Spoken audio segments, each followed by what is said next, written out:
So ఏదైతే ఇప్పుడు labour party Anthony Albanese party గెలిచిందో వాళ్ళు చేసిన ప్రామిస్ ఏంటంటే మోడరేట్గా ట్యాక్స్ కట్ చేస్తాం. ఈ పార్టీ లేబర్ లెఫ్ట్ అనమాట, బాగా లెఫ్టిస్ట్ ఐడియాలజీ లేబర్ పార్టీ. మోడరేట్గా ట్యాక్స్ కట్ చేస్తాం. హెల్త్ కేర్, ఆయన Anthony Albanese cheap health care లేదా లో హెల్త్ కాస్ట్ అనమాట, హెల్త్ కేర్ కాస్ట్ చాలా తగ్గించేస్తాం దేశంలో. ఆయన ఫ్రీ హెల్త్ కేర్ ఇవ్వాలని కోరిక కూడా. ఆయన ప్రో ఎల్జీబీటీ, లెస్బియన్, గే, బైసెక్షువల్, ట్రాన్స్జెండర్స్కి ప్రో అనమాట. అదేవిధంగా కొత్తగా హోమ్స్ కట్టిస్తాము, సబ్సిడైజ్ చైల్డ్ కేర్ ఇస్తాము, ఎలక్ట్రిసిటీ బిల్స్లో రీబేట్ ఇస్తాము.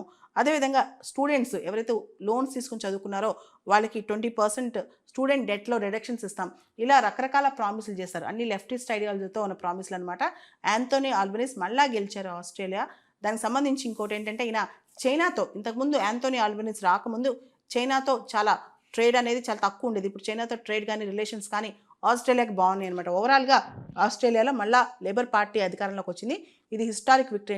ఎందుకంటే రెండోసారి లేబర్ పార్టీ ఆస్ట్రేలియాలో గెలవటం, రెండోసారి సెకండ్ కాన్సిక్యూటివ్ టర్మ్ ఏ పార్టీని గెలవటం ఆస్ట్రేలియాలో గత 2 దశాబ్దాల్లో ఇదే ఫస్ట్ టైం అనమాట.